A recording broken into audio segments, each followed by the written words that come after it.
August 7th, 1942, Guadalcanal. The humid jungle air clung heavy to the skin, and the night carried with it a silence that was almost unbearable.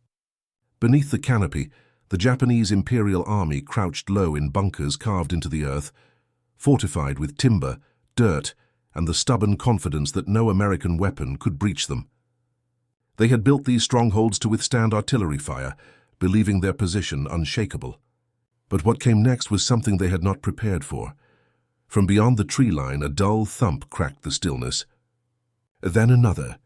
The Americans, sweating in mud-soaked uniforms, were adjusting tubes of steel, their faces lit by faint sparks of ignition. Mortars, portable, deadly, and precise. Within seconds, the first shells screamed into the night, arcing high above the jungle like meteors, before plunging into the earth with a force that split the ground apart. The Japanese soldiers, hardened by years of war in China and months of preparation on this island, braced themselves. They had endured naval bombardments and machine gun fire before. But the mortars fell where artillery could not reach, straight into the mouths of their bunkers, smashing timbers, collapsing earthen roofs, and trapping men inside. The Japanese staggered back in disbelief, eyes wide, ears ringing from the thunderous blasts. Their bunkers, once thought impenetrable, were reduced to smoking craters in the soil. Flames licked through broken timber. Smoke poured through shattered firing slits, and the jungle itself seemed to recoil from the explosions. The sound was unlike conventional artillery, sharp, sudden, unpredictable. The Americans were not bombarding from miles away with naval guns. They were only a few hundred yards out, hidden in the shadows, adjusting their aim with deadly efficiency. Each shell found its target as if guided by some invisible hand. Inside one bunker, Japanese soldiers shouted frantically, their voices muffled beneath the collapsing dirt.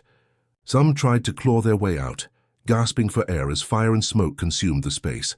Others, disoriented and deafened, stumbled into the open, only to be met by rifle fire from Marines waiting in the tree line. What had begun as a confident defense turned into a nightmare, unfolding in seconds. For the Americans, the mortar was more than a weapon. It was a scalpel. Unlike the blunt force of naval bombardment or the random spray of machine guns, mortars could drop death exactly where it was needed. In the hands of trained crews, they were devastating. Each round arced high, then plunged straight down, bypassing cover and punishing anyone who thought dirt and logs could protect them. The Japanese could not understand how such a small tube of steel could unleash such destruction. To them, artillery meant massive coastal guns or long-range howitzers. But the American mortar, lightweight and portable, was carried on the backs of men who could set it up anywhere, in the jungle, on a ridge, behind a hill. It gave infantry the power of artillery without the need for trucks, horses, or heavy equipment. As dawn broke, the battlefield revealed its horror. Bunkers that had stood as proud fortresses the night before were nothing but scattered wood, twisted metal, and blood-soaked craters. Japanese officers walked the shattered line in shock, struggling to comprehend what had happened. The Americans had not just attacked, they had dismantled their strongest defenses in a single night. The survivors whispered of the strange weapons. They described shells that fell from the sky with terrifying accuracy, shells that no trench or bunker could resist. Some refused to believe such firepower could come from a weapon carried by a few Marines. Others cursed their engineers for not preparing stronger fortifications. But the truth gnawed at every survivor. The Americans had brought a new kind of war to the Pacific. For the Marines, the victory was not just tactical, it was psychological. They had faced an enemy renowned for ferocity and discipline, entrenched in bunkers that seemed impossible to breach. Yet, with mortars, they turned the jungle battlefield into a killing ground where even the strongest defenses crumbled. Men who had landed on Guadalcanal uncertain and afraid now carried with them the proof that the Japanese could be broken. The sound of those first mortars became etched into memory, the hollow thump, the split-second silence, the scream of the falling shell, and then the eruption that tore through timber and flesh alike. It was a new rhythm of death, one that echoed through the Pacific campaigns. Wherever the Americans went, mortars followed, bringing fire into foxholes, caves, and jungle fortresses. On that August night, as smoke drifted across the shattered jungle, and the cries of the wounded faded into silence, The Japanese knew the battlefield had changed. Their bunkers were no longer safe havens. Their fortifications, once symbols of endurance, had been turned into traps. And for the first time they faced a weapon that seemed to mock their confidence, cutting through their defenses with terrifying ease. In the distance, another thump echoed, and the jungle shuddered again. The Americans were reloading. The battle was not over, it had only begun. By late 1942, the Pacific Theater had become a grinding war of endurance. The Japanese Empire, once surging across the Pacific with unstoppable momentum, now found itself facing a determined American counteroffensive. Guadalcanal was the first real test, a speck of jungle-covered land in the Solomon Islands that held disproportionate importance. Control of the island meant control of Henderson Field, the airstrip that dictated dominance over the sea lanes between America and Australia. Both sides understood its value. Both were willing to bleed for it. For the Japanese, the doctrine of defense rested heavily on fortification. Their engineers and infantrymen carved into the soil with discipline, erecting bunkers reinforced with coconut logs, sandbags, and layers of earth. They believed in the power of their trenches, machine gun nests, and interlocking fields of fire. Their strategy was simple: absorb the American advance, bleed it dry, then counterattack, with the ferocity that had shocked Asia and the Pacific for years. They were veterans of Shanghai, Nanjing, and the Philippines, men who trusted in discipline, bayonet charges, and fixed defenses. The Americans, however, brought something different to the battlefield. Their doctrine was not yet polished. 1942 was a year of learning through blood, but their commanders understood one principle that would define the war: mobility and fire support. The United States had entered the conflict with an industrial machine unlike anything the Japanese had ever seen. American infantry were not only riflemen, they were the carriers of a vast arsenal of portable weapons designed to break defenses on the move. The mortar, once an overlooked tool in World War I, had evolved by the time Marines set foot on Guadalcanal. It was no longer just an infantry support weapon, it was a tactical equalizer.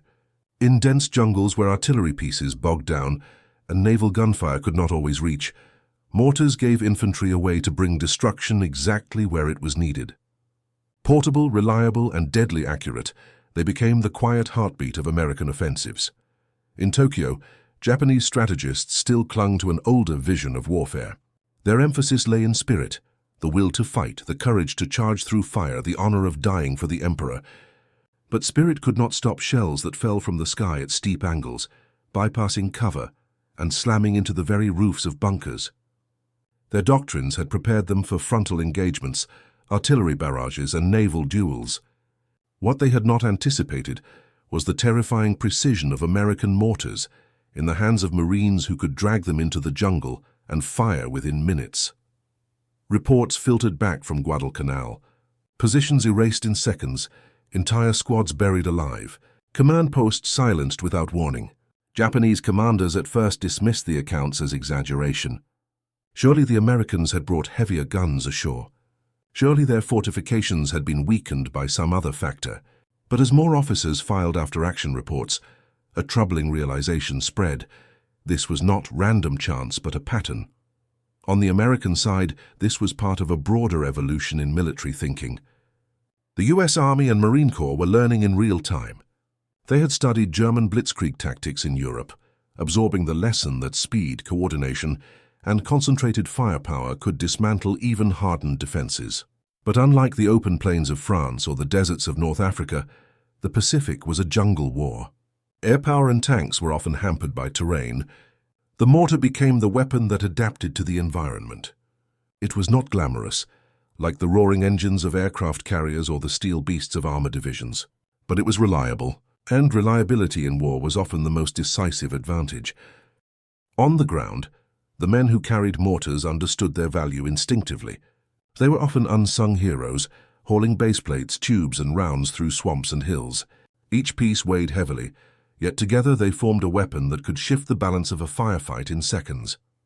Crews worked like machine parts themselves, one adjusting elevation, another loading, another spotting, another calculating distance with instinct born of exhaustion and training. In the heat of battle, there was no hesitation. Once the coordinates were shouted, The shell dropped, the tube cracked, and death sailed silently upward before plunging down. Meanwhile, the Japanese were struggling with the mismatch in strategy. Their own mortars existed, but their doctrine did not elevate them to the same prominence. They relied heavily on artillery positioned at a distance, which was difficult to maneuver in jungle conditions. Their bunkers, so carefully constructed, became death traps when American mortars found them. Each failure on Guadalcanal fed into a larger strategic picture. Japan's military had underestimated American adaptability and overestimated the strength of static defenses. The year 1942 was, in many ways, the hinge of the Pacific War. The Japanese had built their empire on the assumption that Americans lacked the stomach for brutal jungle combat. They assumed attrition would break morale. But at Guadalcanal, the opposite occurred. The Marines, though battered and exhausted, dug in with equal ferocity. They improvised, adapted, and made every weapon count. The mortar became a symbol of that adaptation, a weapon small enough to move, but powerful enough to shatter the myth of invincible bunkers. As the campaign dragged on, the Japanese would throw wave after wave of reinforcements into the fight. But each night the mortars spoke again, lighting up the jungle sky with arcs of fire. Each dawn revealed more shattered defenses. The Americans were not merely holding, they were dismantling the very foundation of Japanese tactical doctrine. And across the Pacific, in places not yet fought over, Tarawa, Saipan, Iwo Jima, the lesson was already waiting. Wherever the Japanese built bunkers, the Americans would bring mortars. Wherever confidence turned to arrogance, the steel tubes would whisper, sending death raining from above. The mystery that haunted Japanese soldiers on Guadalcanal was simple, yet terrifying. How could the Americans reach inside their bunkers? Places built with sweat and faith to withstand bombardment. For years, Imperial engineers had perfected the art of field fortifications. They used layers of logs, earth and camouflage, techniques that had held against artillery in China and the Philippines. Yet here on this cursed island, their fortresses crumbled in minutes. The answer lay not in sheer firepower, but in a hidden advantage the Japanese had not fully grasped: the mortar. American mortars were not the crude, unreliable tubes of World War I. By the 1940s, they had become refined instruments of destruction. The U.S. military had invested heavily in developing lightweight, man-portable mortars that gave infantry units their own artillery. It was a quiet revolution, one hidden in plain sight. The Japanese knew mortars existed, but they underestimated just how central they were to American infantry doctrine. The 60mm M2 mortar, for instance, could be broken down into 3 parts and carried by a squad through swamps and hills. Its shells weighed only 3 pounds each, but their effect inside a confined bunker was devastating. A well-placed round could collapse a roof, set ammunition ablaze, and suffocate survivors beneath dirt and smoke. Then there was the heavier 81mm mortar, the M1, capable of hurling shells nearly 3 kilometers with remarkable accuracy. To Japanese defenders, who had expected to endure only distant artillery or frontal assaults, these weapons seemed almost supernatural. It was not just the weapons themselves, it was how they were used. American units emphasized coordination between riflemen, machine gunners, and mortar crews. Spotters adjusted fire rapidly, communicating corrections in real time. Unlike cumbersome Japanese artillery, which often required days of preparation, American mortars could be deployed and shifted in minutes. A squad under fire could radio for support, and within moments shells would rain down exactly where they were needed. This adaptability bewildered Japanese officers. After-action reports described bunkers collapsing without warning, entire sections of trench obliterated in seconds, and the uncanny ability of American mortars to follow troops even as they retreated into the jungle. Some survivors swore the Americans had perfected a new type of weapon, perhaps even chemical shells. Others insisted the Americans must have been guided by aircraft, though no planes had been overhead. In reality, it was simply the efficiency of American mortar doctrine, steep-angle fire that bypassed walls and struck from above. The contrast with Japanese weapons was stark. Japan's Type 89 50mm grenade discharger, nicknamed the knee mortar by Americans, was innovative, but it lacked the power of larger mortars. Useful for harassment and close support, It could not shatter bunkers in the way the American 60mm and 81mm did. Japanese heavy mortars existed, but they were cumbersome, fewer in number, and lacked the tactical flexibility of American designs. Where the US deployed mortars as an integral part of every platoon and company, the Japanese often relegated them to secondary roles. This imbalance translated directly to the battlefield. American mortarmen became the invisible executioners of the jungle, hidden behind ridges, unseen yet devastating. Japanese soldiers rarely even spotted the crews. They only saw the arcs of fire in the night sky and heard the terrifying whistle before impact. To them, it felt as though the Americans had harnessed the jungle itself, turning nature into a weapon. More than once, Japanese commanders attempted to rally troops with counterattacks after mortar bombardments, only to be cut down by waiting riflemen and machine gunners. The mortar was not simply a tool of destruction, it was a psychological weapon. It created the illusion of inescapable firepower. Even in deep trenches or reinforced bunkers, the Japanese no longer felt safe. Each thump of an American tube struck at their confidence, eroding morale faster than bullets could. In Tokyo, analysts began piecing together fragments of reports from Guadalcanal and later campaigns. They noted with unease the speed with which Americans deployed mortars, the volume of fire they could sustain, and the tactical agility these weapons provided. But by the time the Japanese high command grasped the significance, the Americans had already turned it into a doctrine of dominance. It was not raw courage or sheer numbers that broke Japanese bunkers. It was a combination of industrial ingenuity, tactical adaptation, and relentless precision. The hidden advantage was not just the weapon itself, it was the philosophy behind it. The United States believed in arming the common infantryman with tools that multiplied his power. Mortars transformed squads into self-contained artillery units, capable of dismantling defenses without waiting for larger guns. On battlefields across the Pacific, from Guadalcanal to Bougainville, this hidden advantage revealed itself again and again. Japanese soldiers would dig in, convinced of their invulnerability, only to hear that familiar thump in the darkness. Then came the shriek, the blast, and the collapse. What had once been bastions of resistance became tombs. The shock was profound. The Japanese had underestimated the Americans, believing them soft, untested, incapable of enduring jungle warfare. Yet here was proof that America not only endured, but innovated. Their mortars turned defense into vulnerability and strength into weakness. Each shattered bunker was more than a tactical victory. It was a lesson, driven home with fire and steel, that the war in the Pacific would not be fought on Japan's terms. The mortar was, on the surface, a simple weapon, a steel tube, a base plate, a bipod, and a handful of high-explosive shells. But within that simplicity lay devastating efficiency. The Americans had perfected its design with engineering precision, and in doing so, they gave their infantry an artillery piece that could be carried on a man's back, set up in seconds, and fire with lethal accuracy. To understand why Japanese bunkers fell so quickly, one must dive into the technical anatomy of these weapons. The most common mortar in the US arsenal was the M2 60mm mortar. Introduced in 1940, it was intended as a company-level support weapon, small enough to be carried in 3 pieces: the barrel, the bipod, and the base plate. Together they weighed just 42 pounds. A single round, the M49 high-explosive shell weighed about 3 pounds, yet its explosive charge could tear through logs, dirt, and flesh with horrifying ease. Fired at ranges up to 1,785 yards, it was the perfect tool for jungle combat, short enough to be portable, but long-ranged enough to strike bunkers from beyond rifle and machine gun fire. For heavier work, the Americans fielded the M1 81mm mortar, a beast in its own right. At 136 pounds total, it required a dedicated crew, but its shells could reach nearly 3,000 yards. The 81mm high-explosive rounds packed a charge strong enough to obliterate fortifications, while its smoke shells blinded defenders, and its illumination rounds turned night into day.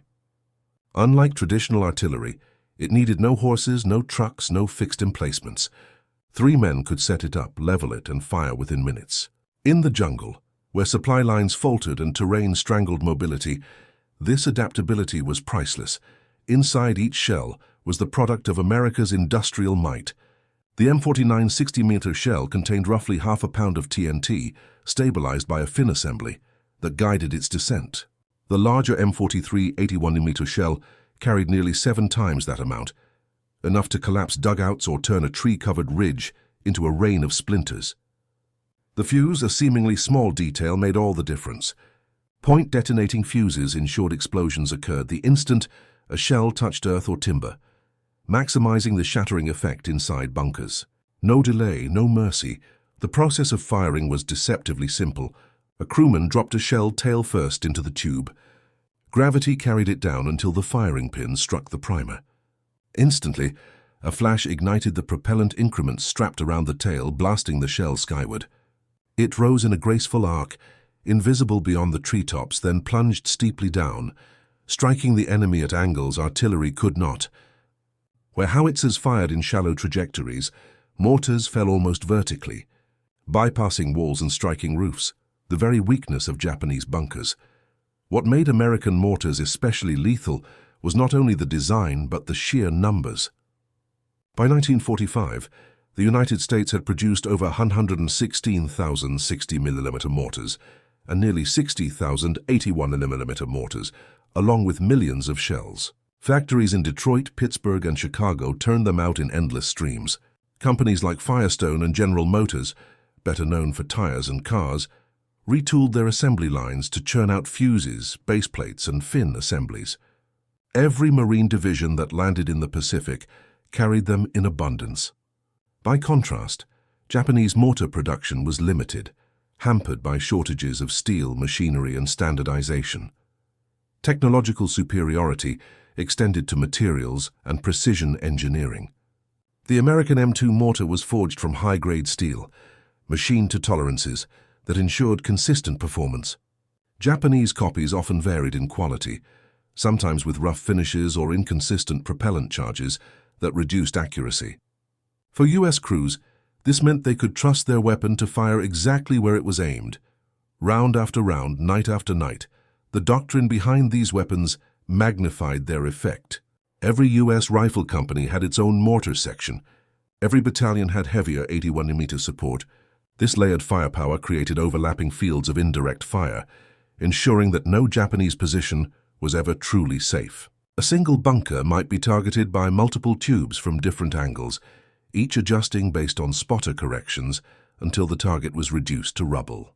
Radios and field phones stitched the system together, turning mortar crews into extensions of the infantry itself. The Japanese, by contrast, deployed their famed Type 89 knee mortar, a 50mm grenade launcher issued widely at the squad level. Lightweight and versatile, it could fire fragmentation, smoke, or incendiary rounds. But despite its nickname, it was not a true mortar and its power was limited. Its range topped out at 650 yards, and its shells lacked the explosive punch to destroy bunkers or deeply dug defenses. It was a harassment weapon, not a fortress killer. When Japanese soldiers faced the concussive might of American 81mm shells, their own knee mortars seemed like toys in comparison. To the men who fired them, American mortars were both a lifeline and a burden. Mortar crews carried baseplates that dug into their shoulders, tubes that bruised their backs, and crates of shells that weighed down every step. Yet in battle, exhaustion vanished. Crews worked in rhythm, like factory workers under fire. Load, drop, fire, adjust, load again. Each thump of the tube was answered moments later by a scream from the jungle, a crash of dirt and the cries of men buried alive. In the reports that followed, U.S. commanders praised the mortars as indispensable. Major General Alexander Vandergrift of the Marine Corps noted that without mortars, Guadalcanal might have been lost. He called them artillery in the hands of infantry, a phrase that captured their essence. For every Grand Carrier battle at sea, there were dozens of forgotten jungle skirmishes, where victory was measured not in fleets sunk, but in bunkers destroyed, and mortars did the destroying. By the time the Japanese realized the scale of the threat, it was too late. They could not match American production. They could not standardize their weapons to compete, and above all, they could not undo the advantage of steep-angle fire. Bunkers that had stood as the pride of their engineers became their graves. All because of a weapon so deceptively simple, It could be mistaken for plumbing when idle.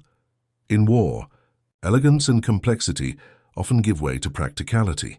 The mortar was the embodiment of that truth, rugged, cheap, portable, and brutally effective. And in the Pacific, it was the weapon that transformed Japanese fortifications from shields into tombs. September 12, 1944.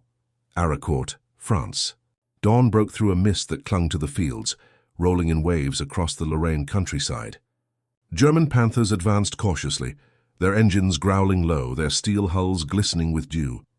The 11th Panzer Division believed they had caught the Americans off guard.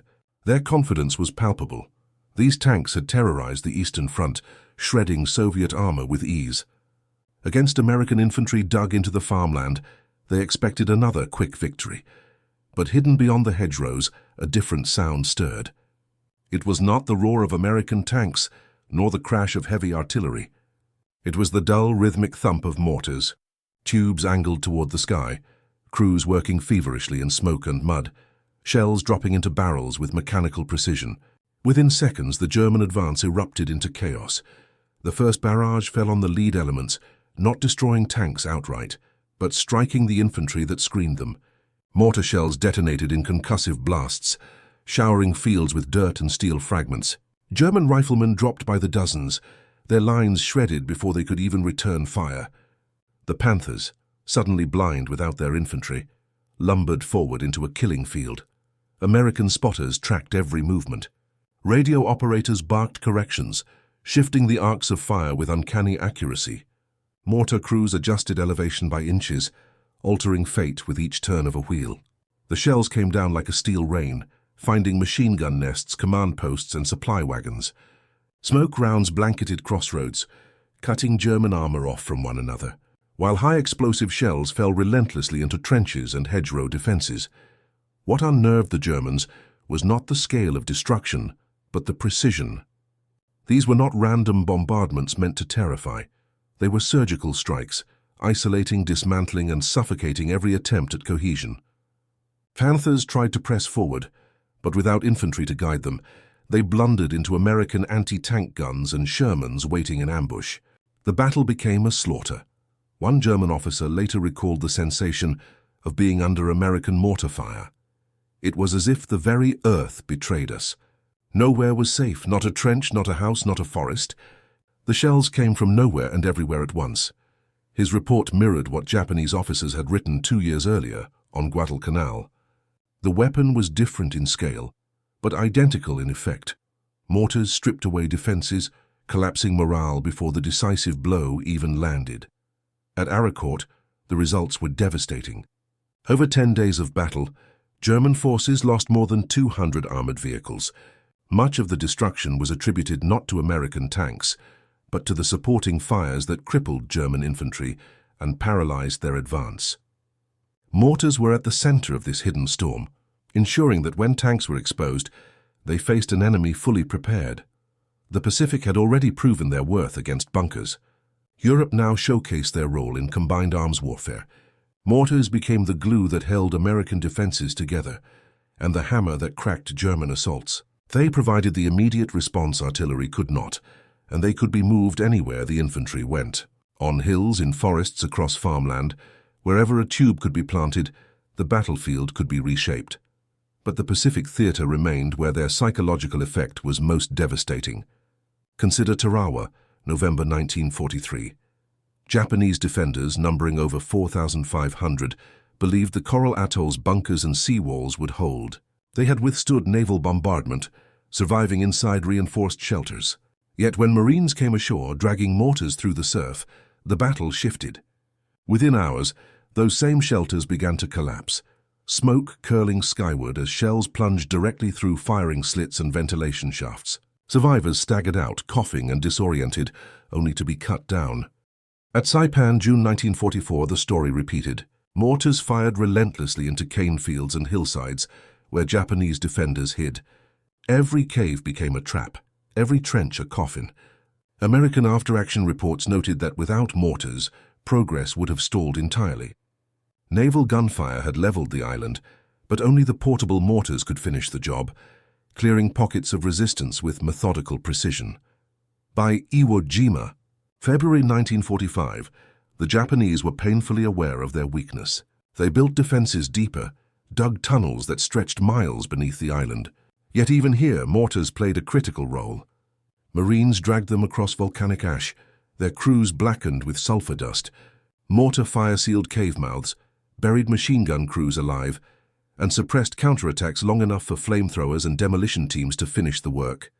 In every battle, the pattern was the same. The Japanese dug in, confident in their fortifications. The Americans advanced, bogged down and bloodied. Then the mortars spoke. Their arcs cut through the chaos, their blasts shattered defenses, and suddenly the impossible seemed possible. Each battle turned on that hidden rhythm, the hollow thump, the shriek, the explosion, the silence afterward.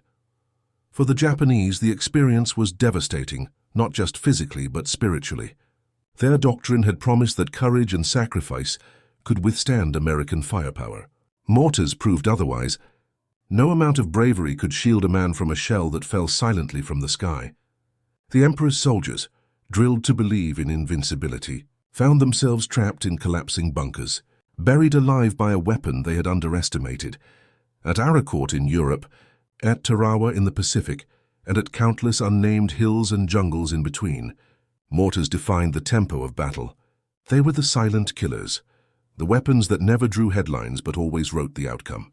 And for the enemies of the United States, they became a nightmare that never ceased, a reminder that nowhere, not even the deepest bunker, was beyond the reach of American fire. By 1945, as the war drew toward its climactic battles, one truth had become undeniable to every soldier who faced American forces. Mortars were the hidden giants of the battlefield. They lacked the grandeur of naval bombardments, the thunder of heavy artillery, and the iconic presence of tanks.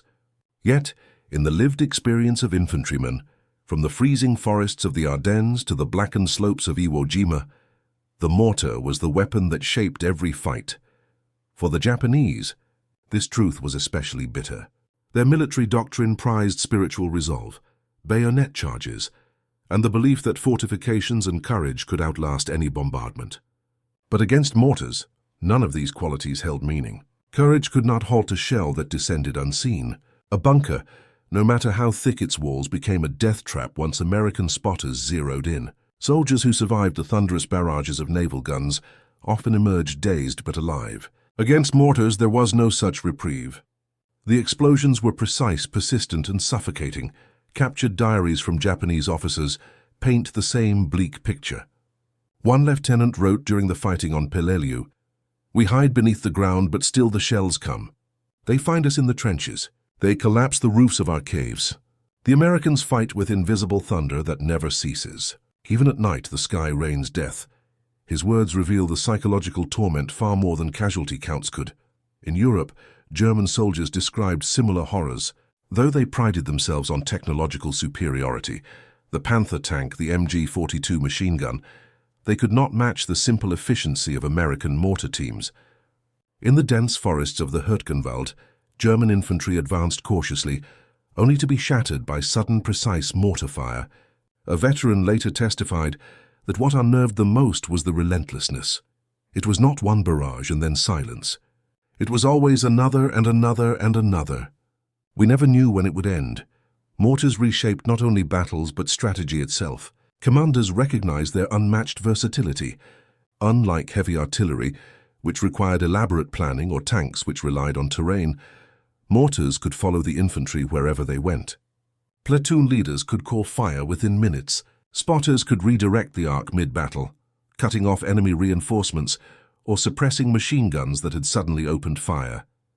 This flexibility became a cornerstone of American combined arms warfare.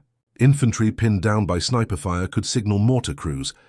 Within moments, smoke shells blanketed the ridge, giving soldiers cover to maneuver. If tanks faced an ambush, mortars rained explosives onto enemy positions, clearing obstacles before the armored push resumed. The mortar became the bridge between infantry vulnerability and overwhelming firepower. The Japanese, despite their resilience, were crushed beneath this system. At Okinawa, the last great battle of the Pacific, their underground fortress network stretched for miles. They believed this web of caves and tunnels would neutralize American superiority. For weeks it seemed they were correct. Marines advanced only yards each day, every hill contested at horrific cost, yet the tide turned as it always did with mortars. Crews carried their tubes onto captured ridges and began pounding the entrances of caves relentlessly. Smoke rounds forced Japanese soldiers to retreat deeper into tunnels, only for high explosives to collapse the exits. Cave after cave became sealed tombs. By battle's end, over 100,000 Japanese defenders were dead. Mortars had not won the campaign alone, but without them, American advances would have slowed to a standstill. The statistics tell the story bluntly. Though mortars represented only a fraction of the weapons fielded by US forces, they accounted for a staggering percentage of battlefield casualties inflicted on the enemy. German records noted their devastating accuracy. Japanese reports acknowledged their unmatched psychological impact. To both foes, the mortar became the American weapon most feared, not because it was glamorous, but because it was inescapable. Even American soldiers, hardened by years of combat, spoke of mortars with a mix of respect and relief. Infantrymen knew that whenever they were pinned, whenever the enemy seemed unstoppable, somewhere close by a mortar crew was waiting, tubes ready, eyes fixed on a map, radios crackling with coordinates. The hollow thump of the first round was more than just a sound. It was a lifeline. It meant they were not alone. It meant the battlefield would shift in their favor. What makes the story remarkable is how understated these weapons remained in the public imagination. Back home, American newspapers carried dramatic headlines about tank battles and aircraft carriers, about the clash of fleets and the storming of beaches. Few ever wrote of the mortar crews sweating in mud, adjusting their aim by inches, and carrying shells up steep ridges under fire. They were invisible in photographs, absent in propaganda films. Yet to the soldiers who survived, they were the unseen kings of battle. By the war's final year, both the Japanese and the Germans understood that the Americans had mastered a form of warfare they could not counter. It was not just the might of the US Navy, or the industrial power that churned out tanks and planes. It was the integration of every element of combat, infantry, armor, artillery, and mortars, into a single relentless machine. And at the center of that machine, unheralded but indispensable, stood the mortar. The weapon that had begun the war as little more than an infantryman's artillery had, by 1945, become the silent architect of victory. The war ended with cities in ruins, nations divided, and millions of lives lost. Yet from the smoldering wreckage of the Second World War, certain truths endured. One of the clearest was the role of the mortar, a weapon so unassuming, so overlooked yet so decisive, that veterans from both sides remembered it as the silent reaper of the battlefield. Its legacy would shape not only the wars of the mid-20th century, but the very philosophy of modern combat. For the Japanese, the lesson was written in the ashes of their island fortresses.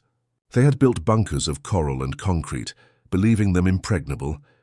They had drilled soldiers to fight to the last man, confident in their spirit. But mortars proved spirit could not deflect steel, and no bunker could be trusted once American spotters had a line of sight. When Japan rebuilt its post-war defense forces under US supervision, mortars remained at the core of infantry doctrine, this time not as a terror to endure, but as a lifeline to wield. For Germany, the lesson was equally stark. Their famed Fuji series radios had once set the standard for armored warfare. Their artillery pieces were technically brilliant, but too heavy and slow to follow the tempo of mobile combat. Against American mortar teams, light, fast, and tied into a flexible command system, German superiority often faltered.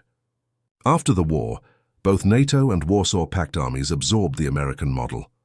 Integrate mortars into every infantry company, give commanders immediate firepower, and never again allow frontline troops to fight without their shadow overhead. The Cold War crystallized these lessons. In Korea, American and UN forces relied heavily on mortars to counter human wave assaults across rugged terrain where tanks could not maneuver. Veterans noted the eerie resemblance to Pacific battles, Chinese soldiers charging through hills and forests, only to be shredded by sudden mortar fire that seemed to fall from nowhere. In Vietnam, the pattern repeated. Mortars became the indispensable answer to jungle ambushes, their arcs clearing canopy and underbrush, buying seconds of survival for pinned patrols. Technological evolution only deepened their impact. By the 1960s, mortars were mounted on armored carriers, capable of firing and relocating within minutes. By the Gulf War, computers calculated arcs in seconds, and GPS precision meant rounds landed almost exactly where called. Today, modern infantry carries lightweight mortars into Afghanistan's mountains or Iraq's deserts. Each tube the air of those battered steel weapons carried by Marines on Tarawa or GIs in Normandy. But perhaps the most profound legacy was psychological. Mortars rewrote the relationship between infantrymen and battlefield. Before their integration, soldiers often felt cut off, forced to endure whatever fate the enemy delivered. With mortars, that changed. A platoon leader could whisper into a handset, and within minutes fire rained down on enemies they could not even see. Soldiers felt connected, empowered, never entirely alone. Generals could talk of strategy and supply lines, but for the man in the mud, that connection, the promise that firepower was only a call away, defined survival. Historians sometimes debate which weapon won the Second World War. Was it the Sherman tank, mass-produced in Detroit? The P-51 Mustang escorting bombers deep into Germany? The aircraft carrier, which broke Japan's empire? All hold truth. Yet ask the infantrymen, the ones who crawled through volcanic ash on Iwo Jima or across hedgerows in Normandy, and another answer emerges. The mortar, the quiet killer, the shield unseen. Japanese survivors recalled its terror long after the war. American veterans remembered its salvation. German officers admitted its efficiency in their after-action reports. Across enemies and allies, the judgment aligned. Mortars, more than any other weapon, transformed the nature of infantry warfare in the mid-20th century. And the ultimate irony, they did so not with complexity, but with simplicity. A steel tube, a weighted baseplate, a bipod for aim, and a bomb that fell by gravity. No elaborate optics, no fuel-hungry engines, no towering barrels. Just physics and precision. Yet from that simplicity came power. Power to collapse bunkers, silence machine guns, and break the will of armies. In the words of one American veteran, reflecting decades later, "We had rifles and grenades. They had bunkers and machine guns. But when the mortars spoke, everything changed. That's when we knew the battle was ours." The world's militaries never forgot that truth. Even today, in an era of drones, satellites, and precision-guided missiles, mortars remain on the shoulders of soldiers. They are carried through deserts, jungles, and mountains, their tubes scarred by use, their legacy written in smoke and flame. World War II revealed many lessons, but one endures above all. Victory does not always belong to the biggest guns or the strongest armor. Sometimes it belongs to the unseen arcs of steel, to the humble crews kneeling in mud, to the weapon that speaks softly but strikes with thunder, the mortar, unheralded. Underestimated, unforgettable, remains the enduring symbol of how simplicity, wielded with precision and will, can alter the course of history.